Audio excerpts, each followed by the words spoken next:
All right, welcome everybody to episode 2 of the Soundstage. I'm Kyle with NLFX. We are here with the one and only DJ Lou Paris, and we'll get right into it. Start getting to know him. So, DJ Lou, where are you from? So originally I was born in Maryland, but I've Okay. lived all up and down the East Coast, from upstate New York in the Adirondacks. I'm currently in Kingston, New York, which is just north of New York City, but big stint in the DC area for a while. Also lived in the RTP area of North Carolina as well. So I've been around a minute. You have been. So, is there something specifically about the East Coast that keeps you on the East Coast? Is it just the way you were born, or? I think it's just pure luck. I almost worked for Leapfrog in my IT career. I had a job opportunity out in Seattle for Leapfrog, but it just never came to fruition, and everything just stayed East Coast. No, hey, that's awesome. I grew up and I've always lived in Iowa, so that's I've been to different parts of Iowa. I've been down southeast part. I've been down to I currently live in the southwest part. So north central, all that kind of stuff. So I totally get it. Sticking to your area that I totally understand. So there's something to that. For sure. So I see at the very end of your tagline there, DJ Lou Paris. How long have you been DJing? Since 1988. I don't want to. And what is it in 1988 that got you into DJing? So my friend basically got some equipment, some old school PV amps, some literal old school tin cans and lights, and he needed a roadie, but he also knew that I had a fairly substantial vinyl collection at the time as well. I was already collecting since about 13, 14 at that point. And he was just like, hey, you want to tag along? And that literally started everything. I went from doing high school dances and all that while I was still in school. I ended up doing college radio when I went to SUNY Canton in the early 90s. And then ultimately I transitioned to WKOIS and WPGC in the DC area in the mid to late 90s. On and off, nothing super major. I was doing a lot of fill-in work and everything, but the fact that I got to work at opportunities like that were really cool. No, that's really awesome. Yeah, boy, you came in. So you came about it the probably the correct way. I don't know. Yeah, that's fair. I think all the time, like, hey, my friend got me into this. Okay, does that mean he likes you or hates you? I'm not 100% sure. We still remain friends to this day, so take that for it. Fantastic. That's really great. I started myself in 6th grade, so wow. Well, and mine was one of those things. It was we had to. So we always got to do a trip at the end of your 8th grade year. So for middle school, 6th, 7th, and 8th grade. Yep. And then you did fundraisers throughout, and then you could pick a trip that you wanted to do in 8th grade. Well, everybody was always kind of not really doing much, and they didn't really go all out to do it because it was sell butter braids, sell magazine subscriptions. Right. Very familiar, very, very similar. Yeah. The same thing that every elementary and middle school kid has done since the dawn of time, I do believe. So we decided that it was going to be a better idea to figure out something else one, I didn't want to have to work that hard to make money. And 2, we wanted to go on the coolest trip that any class had gone on. So we decided, me and my friend, as you have behind you, we had very big CD collections. My friend and I, his name was Joel. Hey, Joel, if you're listening. Yeah. He's just like, well, why don't we just do dances? I was like, well, how are we going to do that?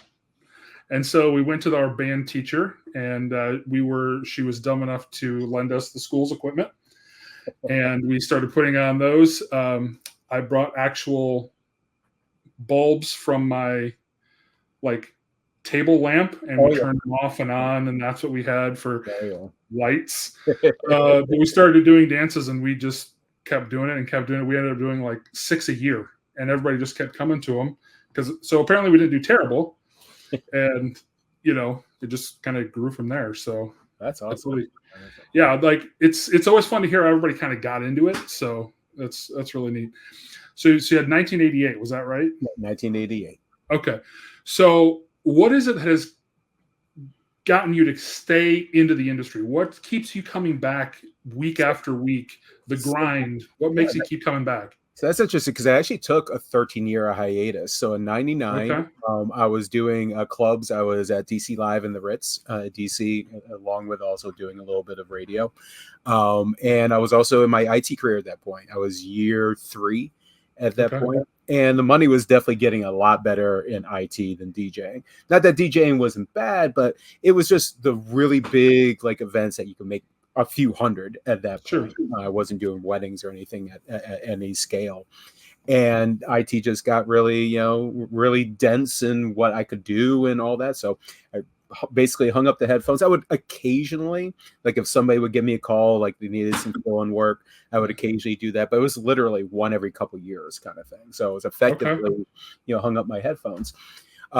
Just so happened in the end of 2011, going to 2012, we moved back up here to New York. And I immediately saw, like, I took a 50% pay cut from the DC area working at FBI, Justice, and some other organizations. And then my pay cut got cut in half. Plus, I was also doing a lot of commuting. And I was like, wow, I need to put my hustling hat back on. And it just so happened the end of 2011, I bought a Tractor Control S2, and I was just starting to kind of toy with the idea of maybe doing something again. I was like, okay, let's make this something. I did like 5 events. I actually had a multi-op person who threw a couple of events at me, and they're like, listen, do this, triple your rates immediately and just get into it. And I didn't quite take his advice yet. I did gradually grow it, and I started growing my equipment. It was exactly how I met Ben at that point. Okay. And yeah, I mean, the rest has been history. So since the end of 2012 to now, I've done like 260, 270 events total solo operation. Pretty much focused almost exclusively on weddings. And it's been a blast. But what got me back into it was always the love of music. Always, whether it was my CD collection, ultimately MP3s and all that. As time ticked on, still have my vinyl collection downstairs in the basement. But I always just had a deep appreciation for music.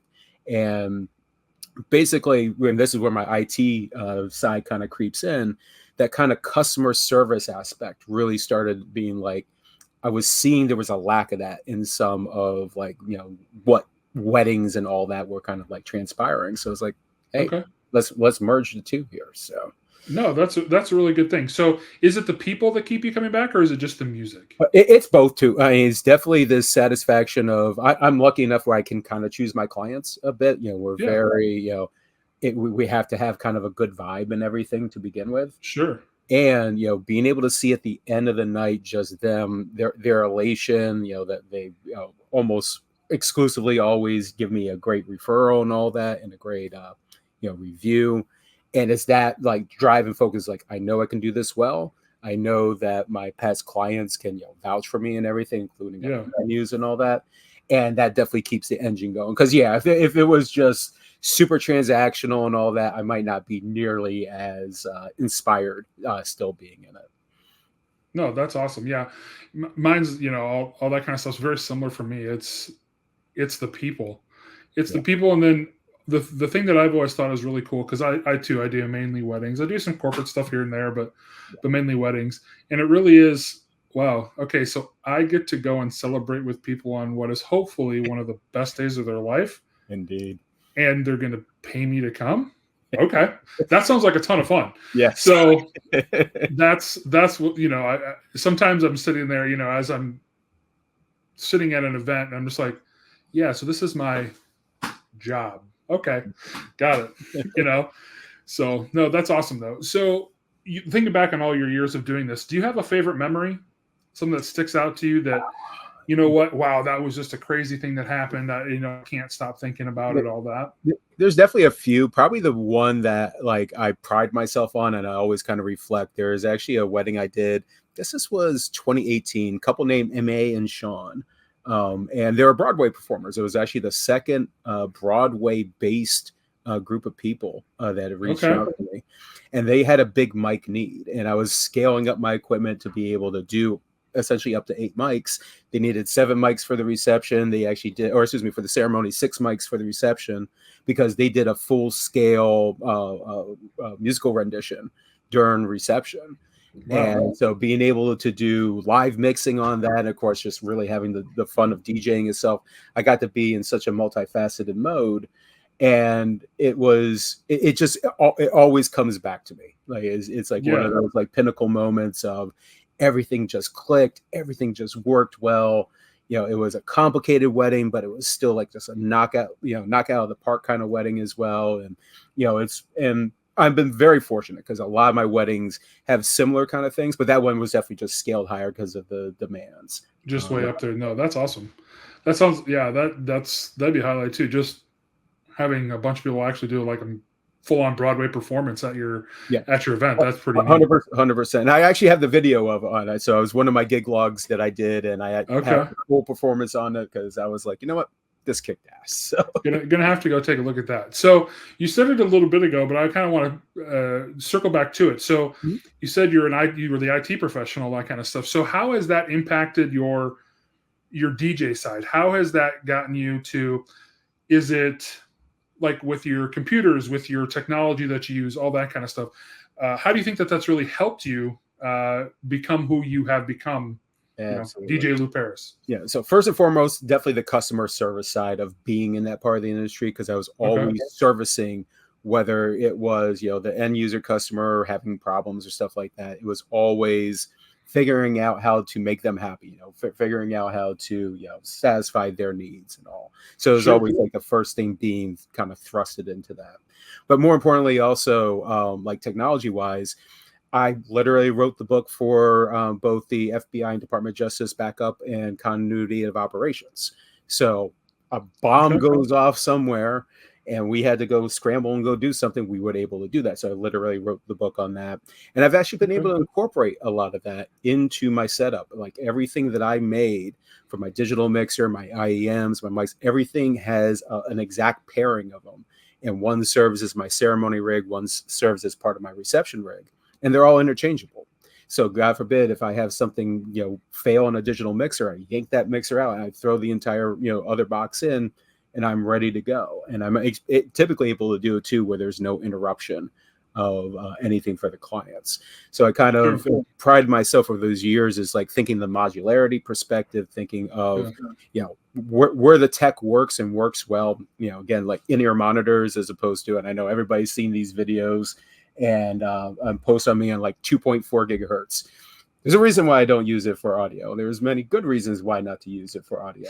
Yeah, no, I get it. It's physics and logic. So it's being able to take the things that I've learned over the years. I've always had a deep appreciation, nowhere near to the scale of Ben. Ben would run circles on me on the mathematics on it. But knowing how radio frequencies work, knowing how the best placement to get the best sound out of the room, knowing, again, good technology choices when I'm making them. So that way I'm not like constantly reinventing the wheel every time. It's just like, just being smart about it. So a lot of my IT career was allowed me to have that enabled. No, that's really cool. And so like that kind of disaster mentality where you go in, you know what, something could happen. More than likely it will happen. Someday. I need to be ready for that. So no, that's a really good way to think about it. And also it keeps you, it kind of sets you apart because you are that one who is always prepared for that other backup. Hey, you know what? I have my backup for my backup and all that kind of stuff. So, and in some cases I have a backup of the backup of the backup. I had a good example. I was actually the first wedding in 2020 post-COVID. And we basically had this, we're in the middle of the Catskills. It's an all essentially open type wedding. They only do it indoors in very inclement days. And it just so happened a derecho came through and just like wicked winds, lots of lightning, everything kind of got flooded out. And I was able to get all my equipment out, put it in the house. But then they lost power. Generator kicks on, generator dies. Then they go to try to fix a generator and find that there's a tree blocking the path and also having a power line down in it. So we can't even get in or out. The generator's dead, but I had investment in batteries at that point. So I had my Maui 5 Go's. I had UPS backup. This is back before Jackeries became big things, but I had enough that was able to get us through the night. And we were trapped like an extra hour at the venue, just waiting for the power company to cut the tree down and allow us all to get through and everything. But yeah, for sure. things like that. And we had to scale everything different. You have to think on your toes. Is like, okay, I can't run my typical full power normal setup, but I can do this, I can do this, I can do this. Yeah, you can do the little things. You can keep the party limping along. Exactly. Yeah. Super appreciative. It is one of my better reviews out of that. And again, it's about customer service. It's like, okay, how can we get this done? And what do we need to do to get there? And and it's always learning from things. I only bought the battery backup when I learned that pure sine wave UPS batteries were available like for about 6 months at that point. But I went through where we had a very, very brief, like 1 second power outage, and my digital mixer was down for 26, 27 seconds, whatever it was. So I got the crowd going, clapping and everything, but it was like, I never want to have this happen again. So it's all trial and error, learning from what happens and making sure that you stay abreast of all the technology and everything. No, for sure. That's a really good one. And that's one that I hadn't actually thought of. Like I've the battery powered systems and all that kind of stuff I have, but having like an actual UPS on my tow booth. 100%. I haven't thought about that. There's supposedly, I haven't had a chance to test this out yet, but there's some of the larger battery units out that supposedly acts as a UPS as well. So I'm hoping to one day get my hands on it and get like some real world testing to see, because if you can actually survive 3, 4, 5 hours on a standalone battery at your normal, pace of doing things, and also, just serve as a power conditioner and everything, I mean, that's golden. So we'll see where that goes. No, for sure. Anything is always, something's better than nothing. So that's always a good thing to do. 100%. So also let's go back to your technology background, all that kind of stuff. If you look at that very first part, founder of Q, Lou, what's Q, and what kind of led you to make it? Sure, absolutely. So Q is basically a CRM on steroids. And part of it was born out of this idea where and this really started in the genesis of like 2015. The solutions that were out there, this is even pre-Honeybook before it came out, but there were the stalwarts that were out there, Gig Builder, DJ Event Planner, and whatnot. And I was attracted to, from my IT side, to be able to understand what my business was doing. Not only just being able to say automated emails and everything, but I want to know the position of my business. I want to know where things are kind of trending and all that. And I saw a kind of a lack of capabilities in that. And it just so happened, I won't say which one, but I attached myself to one for a good couple of years. And I kept on giving suggestions of, what could we do? I think we could add this. And then it got to the point where the owner's like, well, if you think you can do better, build it yourself. And that was just kind of like the little light on top of the head. It's like, yeah, I know it is, because I've been fortunate enough where I've implemented big technology solutions at big businesses like SAP, Microsoft Dynamics. So I knew these solutions existed on the large enterprise scale, but how could we do that for the common DJ, wedding photographer, or venue owner and whatnot? So that's where I started kind of taking this approach. And it's taken a while. It's not a cheap endeavor by any stretch of imagination. I've poured so much money and so much time and effort into it. But luckily, we actually have a good team of people now who are actually literally, we're just a week or two away for some big new features that we're releasing. But it was just all born out of the idea of, I think something could have been, done better, and, why not? Yeah, the whole mentality, kind of like what he said, if you think you can do better, you can. But at the same time, if you never try, you don't know if you can do better. Exactly. No, that's really awesome. And so how many can you run through just like the broad strokes of Q and all that kind of stuff, how it works for you, and kind of your take on it? Sure. So I think of it in 3 phases. So first is what your typical CRM is, your lead acquisition. So being able to set automations, and one of our big claims to fame here is I've taken my own email templates and seeded it as part of the root system. So if you don't know anything about automations, or you just want to get up and go, like you don't have anything and you just want to click a button and just have it start, it's literally there like that. Now, naturally, you can tweak out what you want and all that. We're actually going to make even more improvements to cultivate that a little bit more. So you got the initial lead acquisition, then to be able to do a very elegant solution, modern solution to capture that lead as a paying customer. So providing them a proposal, getting them to sign, transaction payments, we already have that right now, and we're doing even more refinements on that. Then it's the data collection side, so timelines and forms. A long time ago, and me and Michael Maher, he's actually the founder of Vibo as well. We actually have very similar ideas, just different ways of approaching it. But I wanted to have kind of this linear way of collecting data inside the timeline itself, so everything's right there, and also have a music picker all inside. So that was one of our first major features that we released with it. And then beyond all that is what I would call like the business intelligence side, taking all that data that happened at that event. Where did this lead come from? How much did it cost to get this lead? What can I do? Now, as time is going on, all that data is kind of churning and everything. Now you're able to start making heads or tails. Is your business doing good? We can actually show an anonymized comparison of what the competition is doing, and actually it'll be more accurate as scale kind of grows on this.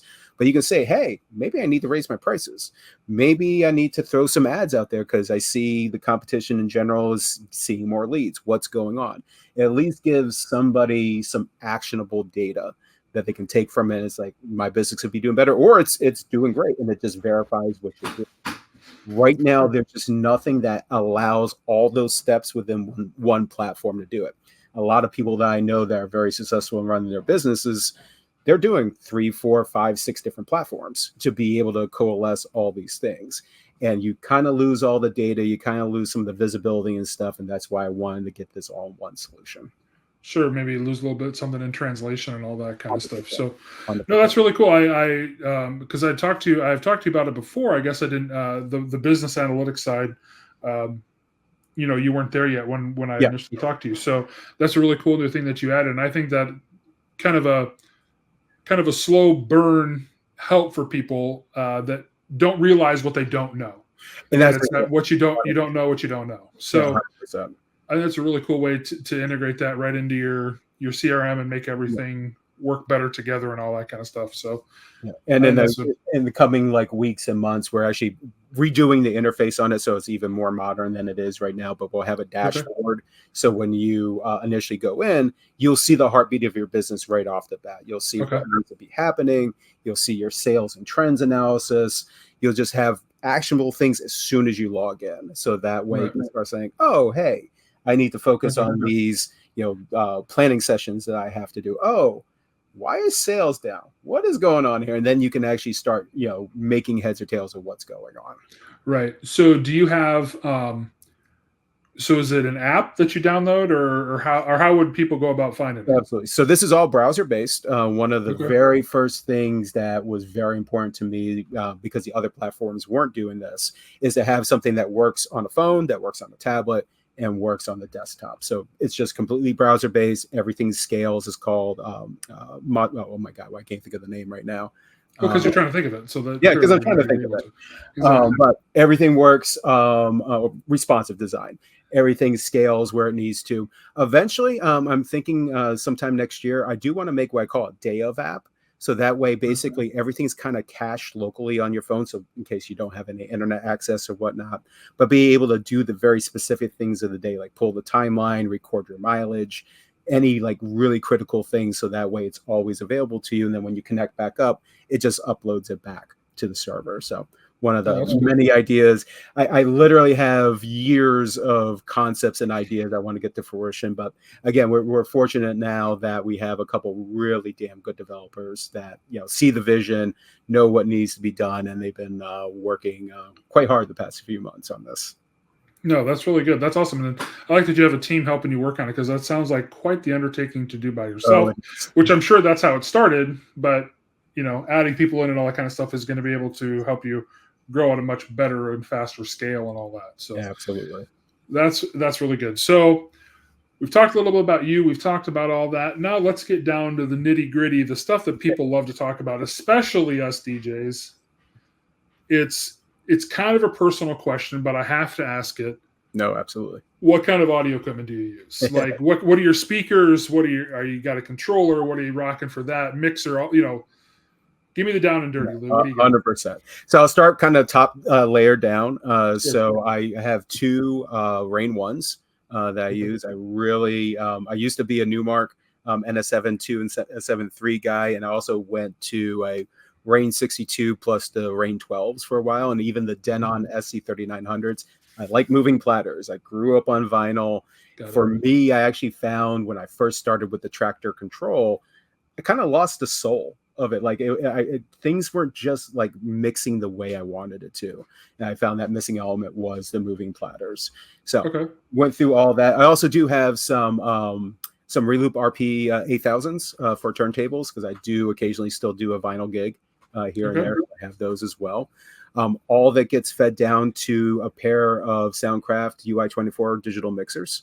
Again, I have one for reception, one for ceremony, and they can be interchangeable within all that. And for most DJs, it is an overkill kind of piece. I used to have the UI-16, which is just slightly smaller version of that from a capability standpoint.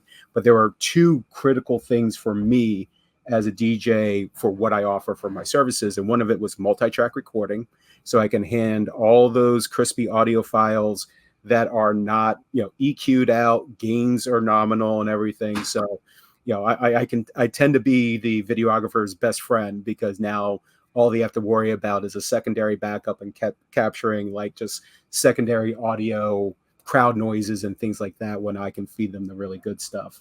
It also has Matrix. I do a lot of broadcasting out through my in-ear monitors, and I use my Soundcraft in such a way where I don't use my masters out. I use all my auxiliary out, because I want to regain all my audio depending what's going on. If I have a cocktail going behind me outside, I don't want my mains and my inside super loud, so I just bring my auxes down on that. I can also add my sub and control, my crossovers exactly where I want. That gives me a lot of control, and especially for ceremonies for mic use, especially lavaliers and my over-the-ear Countryman. It's very critical to be able to dial those in so you get really, really damn good sound. So all that, again, I have two in-ear monitors, one in each part of the rig. All that goes to a pair of Evolve 50s about 95% of the time. On rare occasions, thank DJ Rachel, I'll borrow her ETX, her big system. And I'll do those for like really big tent weddings or things that are outside that.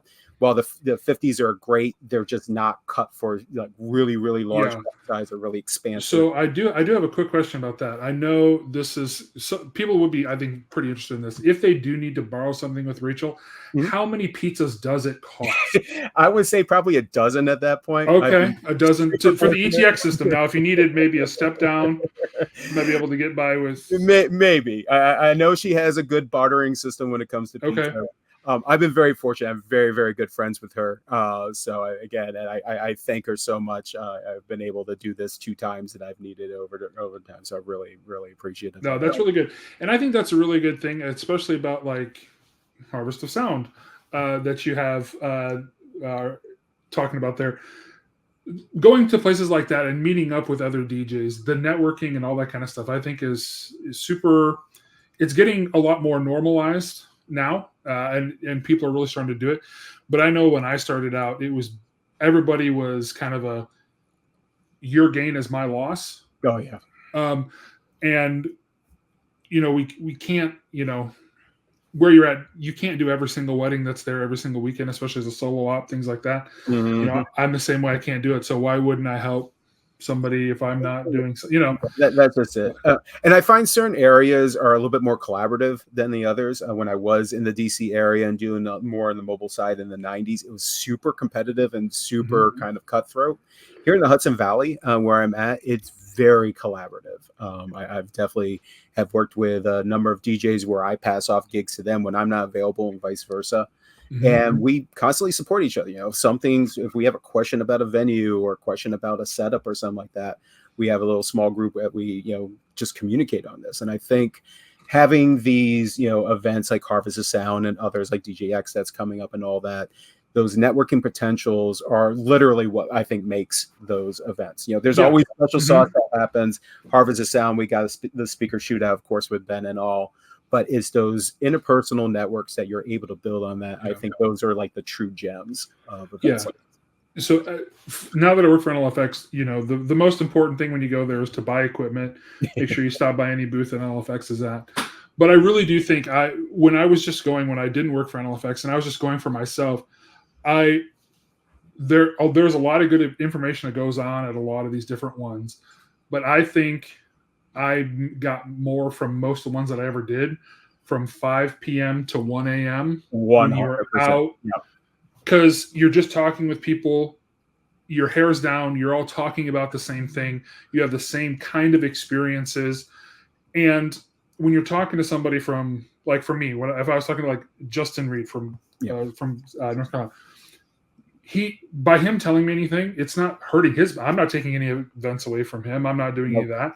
So you can just sit and talk and go through and do it. Same thing with you. I think we met 2021 at Wedding MBA. Yeah, I believe it was 2021. Yeah. And, just meeting and talking and doing all that kind of stuff. I feel like I learned 10 times more in that time than I do at the ones. Not that, again, Speaker Shootout, Harvest of Sound, all that kind of stuff. You can get a ton of great information. Yeah. But it's those one-on-ones. Literally every year that I've ever gone to like DJX and whatnot, almost all my great conversations were 2, 3, 4 in the morning kind of stuff. They were literally a burger, a slice of pizza, and we're just shooting things, and it's irreplaceable. And again, the seminars and conferences, like for Harvest of Sound, we do focus a little bit more on the technical side, I think, than some of the other expos out there. And of course, we do have the Speaker Shootout, and we try to really just kind of up the notch on education, which I think is very critical. But again, it's those those chance meetings that another great example. One of my great relationships between Travis and Rachel and myself, that kind of bore out the DJ help desk group and all this. It's this great kinship that we formed, and then we just had such similar ideas and missions and stuff like that it begets things like a great Facebook group to be a part of as well. Yeah. So Harvest of Sound, that started in 22. So initially started this would be 2021 was year zero. It was I didn't even know about it until just by chance. Rachel was picking up Ben from the airport, and I was like, oh, Ben's flying out here. Hey, let's have lunch. It's like, oh, well, we're going to be doing something in Boston at this KFC type little establishment, and it's going to be Speaker Shoot. I was like, hey, let's do it. And it was very grassroots. There was no charge or anything for that. Yeah. And there was a lot of things. And two of the founders at the time, Chris Carr and Tyler Wallace, they approached me as like, hey, we really would like for you to be like part of this, be a founder, and I'll take that on. We made tons of ideas and improvements beyond that. And then we took it even to the next level last year, where we just had even better education behind it. I was able to, thanks to a friendship I had with Scratch Bastard, to come over to highlight the end of the show. And we just were able to take it up even another level. And that's what it was all about. It's like refining that, getting fresh voices, diverse voices that, you just don't necessarily see at some of the other expos, and not definitely knocking the other expos. They're all great, but we want to be like, I can only see the same person, the same year over and over again. We want to get some fresh faces, and we want to get some fresh perspectives and everything. So the way that I heard that is they had an idea, but they needed a nerdy friend to get it over the. Pretty much. And actually, nerdy two friends, because Ben was already part. We had begun part of that. He's a nerd, that's for sure. Yeah. Then we just put on the Super Friends shirt, I guess, and then started something big here. Yeah, no, that's okay. I'm generally the tech nerdy friend that people call, so I totally understand what you're talking about. But so we talked about some of your audio equipment. You touched on Harvest of Sound. All right, so then what are we doing for lights? How are we controlling? What are we using? Yep. What's your favorite fixture? All that kind of stuff. So I've always been more simple on lights. I actually, for a number of years, I had a few things like the gig bars. I had some. I think I'm fairly certain it was mandatory between 2017 and 2019. You had to at least own one for at least a wedding season. So you weren't actually a DJ. Yeah, I had some Intimidator 360s that I literally had, I think I used for 2 weddings. And Sure. one thing I found at that point, a lot of my clients weren't really gravitating towards the lighting. I used it as a secondary option. And I think what ended up, and I think I found a good formula to this now. I was always kind of attracting a little bit more of a premium style client that didn't want the Okay. more clubby feel. So they Mhm. didn't mind necessarily having lights. And now I've switched to the Ape Labs, the Maxis. I still got the version 1s, and that's all controlled through Sound Active. Through it used to be the Ape, and now I'm trying to remember what they call it now. But I found that the more elegant, almost kind of transparent style. So I'll scatter a number of fixtures around and just let the automatic side do its magic. And I have found like some great success. Like the clients really just like the minimalist style, but still having something really elegant for a dinner to just kind of shine up. And then I can, bounce them around with rainbow colors or the primary colors. And that has worked really well. So it was funny too, because when I originally conceived the first business, which was called Paris Creative, before I rebranded to DJ Lou Paris, I always felt the creative side was going to be a lot of lighting and all that. So I was always waiting for my clients to say, we want this style, we want this look, and figuring out the right fixtures for it. And it just kept on panning that it didn't go that way. And then it just kind of turned out that they still wanted lighting. They didn't know quite what they wanted. And now it's better being served by uplighting in that regard. Yeah. I'm the same way. I'm just wash FX. Yeah. I did my Watch FX for a while and blinded my poor clients some of the time. I have them on totems, and then I point them up at the ceiling because they're dang bright.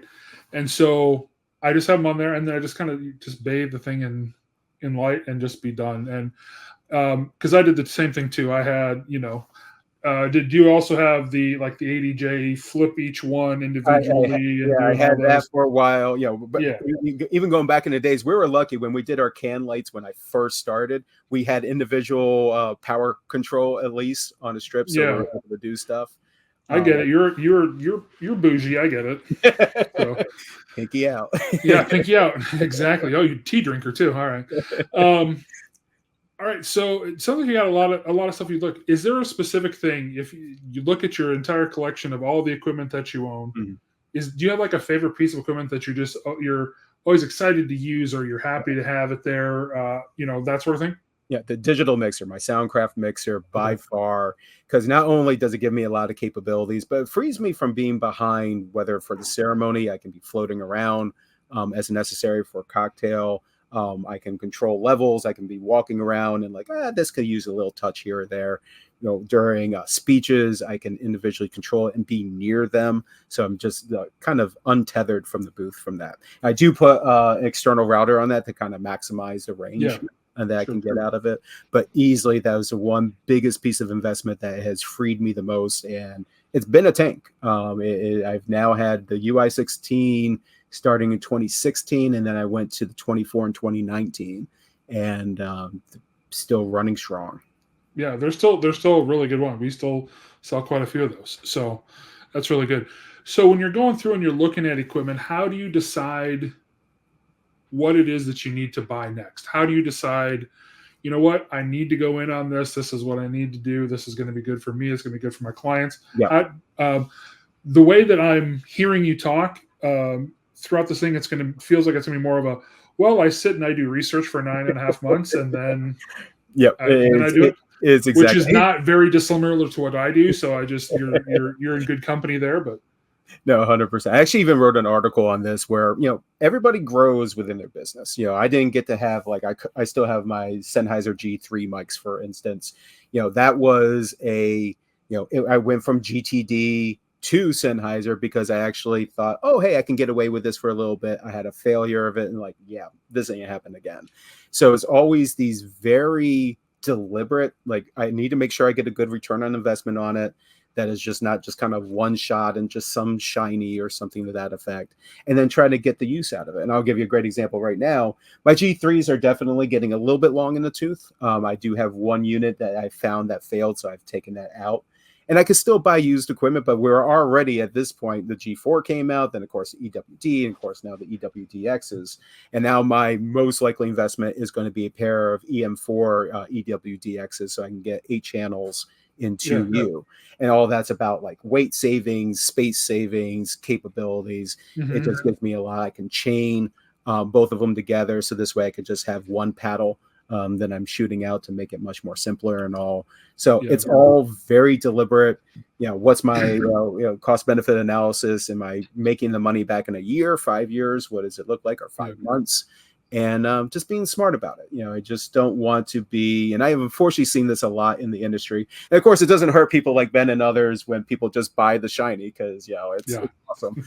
But just like my Rain 1, when the Rain 4 and the Rain Performer came out, I was like, my Rain 1's still kicking butt, and it's still running great. So, unless there's some massive technology advancement or something like the Sennheiser mics, I'm like, I can probably get away with that, unless I'm just really just have that kind of expendable cash to float it out. Don't worry, I'll work on you for the Performer. We'll get to a good one. So, and actually, the other thing that I need to please ask you is to stay out of my thoughts about the EWDX, because I have also priced 4 or 5 of those, because I have G4s, and I have